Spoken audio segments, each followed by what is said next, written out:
o elemento utilidade, e não somente demonstrações públicas dos poderes mediúnicos. Veja então que nós estamos com o texto bíblico repleto, salpicado de elementos que mostram que a mediunidade não é invenção espírita. A doutrina espírita não inventou isso. O espiritismo não é o criador da mediunidade, mas é a doutrina que profundamente estudou esse fenômeno. Um fenômeno que é dado a todos, pois se olharmos essa profecia do profeta Joel, que a faz no capítulo 2, versículo 28, ele diz: e naqueles dias, depois, derramarei meu espírito sobre toda a carne, vossos filhas e filhos profetizarão, vossos velhos terão sonhos, e vossos jovens terão visões. Veja como ele diz: e naqueles dias, o que quer dizer que haverá um momento determinado, porque senão não diria que seria naqueles dias. Essa passagem, ela sucede a essa profecia que ele fala de tempos difíceis. Logo no capítulo 1 do seu livro, ele fala de tempos difíceis, materiais, de vida. Logo em seguida ele fala da bonança, que vem depois dos tempos difíceis, com benefícios materiais, e em seguida ele fala justamente desses elementos espirituais. Por isso é que ele diz, e naqueles dias, porque quando ele fala o dia da bonança, o dia que as coisas, depois da revolução, as coisas estariam claras. Então, naqueles dias, num tempo determinado, derramarei meu espírito. Vários são os dons, mas um só é o Senhor, ou seja, a base é a mesma. Derramarei o meu espírito sobre toda a carne. Não é sobre a carne A, B ou C. Toda a carne, ou seja, todas as pessoas. E aí ele coloca a temporalidade: vossos filhos, as gerações futuras, profetizarão, vossos velhos, a geração passada, terão sonhos, vibrarão, e vossos jovens, os da presente, terão visões, mostrando a profecia, mostrando a vidência, mostrando a função mediúnica onírica dos sonhos, mas dizendo que há um tempo certo, o tempo da ebulição, o tempo que nós teríamos um dado momento em que esse espírito derramado sobre toda a carne seria comum, seria para todos e não para alguns. Na história da humanidade nós percebemos que num dado momento, não vamos entrar em detalhes, mas num dado momento a humanidade ocidental em especial era eminentemente teológica. Vivíamos sob a égide da teologia, entre aspas, cristã, submissos a uma ideia determinada por um segmento religioso que seja, de forma tal que tudo se explicava por vontade de Deus. Era o período teocêntrico, em que a fé era cega. Era uma fé que Santo Agostinho dizia, credum quia absurdum, eu creio até no absurdo. Essa ideia de submissão plena a tudo que se passava em função da ideia religiosa. Depois, por volta aí do século XV, algumas ideias foram surgindo, alguns pensamentos foram sendo retomados e criados, e surgiu uma época mais racional, um racionalismo cartesiano, humiano, ou seja, mais empírico, mais de prática, depois até científico, dialético, positivista, e a humanidade deixou de ser teocêntrica e passou a ser homocêntrica. O homem à medida de todas as coisas. Tudo se pode explicar pelas leis naturais, pela ciência. Nada se explica pela religião. É a inversão do credum quia absurdum para não credum quia me passe absurdum. Não creio justamente porque é absurdo. E é nessa ebulição que a humanidade experimentou a fé cega e o materialismo pleno, depois que a humanidade estabeleceu-se dentre esses dois elementos, é que vem a doutrina espírita. Justamente no século XIX, pós-século das luzes, mas no século da ciência. E vem retomar uma antiga discussão de Tomás de Aquino, lá do tomismo, de tentar aliar fé e razão, tentar aliar céu e terra. E é justamente nesse século XIX, depois dessa ebulição, que nós vemos o manifestar do Espírito sobre toda a carne. A partir justamente de um fenômeno que passou a ser quase que mundial: as mesas girantes. Coisa simples, lógico, trivial, mesa andando sozinha, coisa comum, lógico, é uma coisa que ninguém prestava muita atenção. E eu acho até muito cômodo. Imagina se naquela época nós tivéssemos, por exemplo, uma geladeira, e a gente dissesse para ela: por favor, abra a porta e me traga uma água bem gelada. Ela vinha sozinha, tranquila. Olha que coisa boa, por que não é assim hoje, né? Nós não temos uma mesinha que você fala: por favor, traga o telefone até aqui, por favor. A mesinha viria sozinha. Mas era coisa normal, essas mesas girantes. E as pessoas brincavam com isso. Tivemos nos Estados Unidos uma figura chamada Andrew Jackson Davis. Tivemos nos Estados Unidos o fenômeno da família Fox. E é interessante que na mesma data, Andrew Jackson Davis foi visto como um profeta do futuro. Ele descrevia motores a combustão, descrevia locomotivas, que ele dizia ver no mundo que ele conhecia e não no mundo material, porque não existiam essas coisas ainda. E ele então previa detalhes do motor a explosão, que na época ninguém sonhava isso existir. Mas ele falava que via isso no mundo que ele via. Tal qual no século XVIII Emanuel Swedenborg também fazia.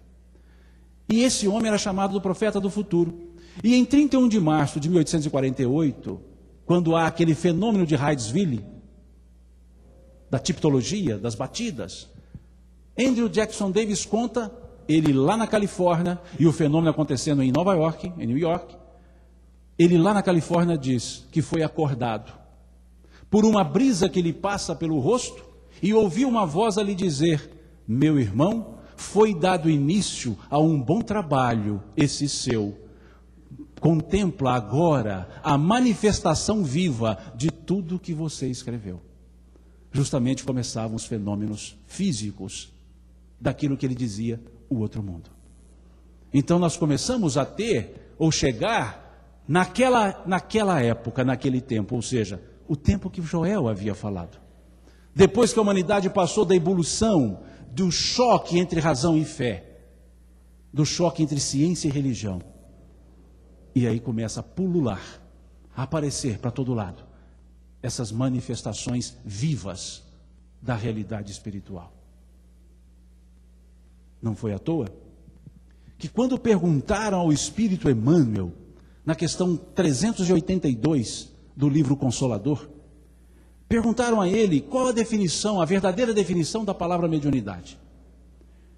E aí ele diz: é aquela luz prometida pelo Divino Mestre, que seria derramada sobre toda a carne, aos tempos do Consolador prometido, atualmente em curso na terra. Veja como ele captou isso. Ele foi lá na profecia de Joel e acrescentou um detalhe. Porque a promessa foi feita na fala de Joel. E Emmanuel acrescenta um detalhe, dizendo que essa promessa dita por Joel foi feita por Jesus. Porque ele diz: é aquela luz prometida pelo Divino Mestre, que seria derramada sobre toda a carne. E aí ele tira naquele tempo de Joel e diz: aos tempos do Consolador prometido, atualmente em curso na terra. Mostrando Emmanuel então que aquela profecia de Joel estava acontecendo justamente no momento da codificação espírita, no momento que vivemos hoje com o Espiritismo. Veja como Emmanuel capta isso. E vai na entrelinha buscando: olha, quem andou dizendo para Joel lá foi o próprio Cristo. Essa ideia que ele chega a Joel é uma ideia crística. É aquela luz prometida pelo Divino Mestre, que seria derramada sobre toda a carne, aos tempos do Consolador prometido, atualmente em curso na terra. Mas ele não para aí a definição.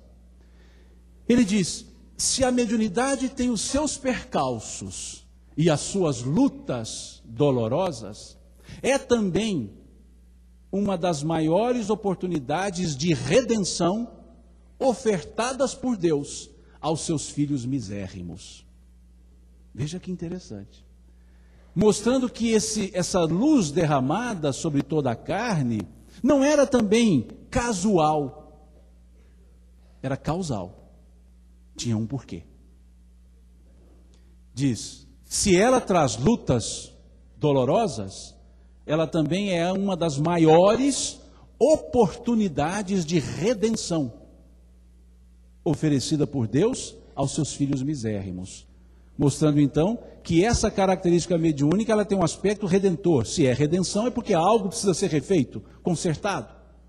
Então é nesse momento que nós temos uma transição entre o senso comum e o senso crítico. Quando se falava da manifestação, vivia-se no senso comum. Eu acho que é assim, sempre foi assim, todo mundo faz assim. Mas a partir do estudo e do entendimento e da hora aprazada, entramos para o senso crítico. Não é acho que é assim, é assim. Veja a fala do Sr. Allan Kardec quando ele vê as mesas girantes, quando ele está em casa de Madame Planet-Maison e vê aquele povo se divertindo com aqueles fenômenos comuns, e ele diz: enquanto todos se divertiam com aparentes futilidades, eu entrevia nesse fenômeno a manifestação de uma nova lei da natureza, que a humanidade sequer sonhou conhecer, e me propus a estudá-la. Veja as pessoas brincando e ele olhando o aspecto sério. E essa transição do senso comum para o senso crítico se deu justamente com o Livro dos Médiuns.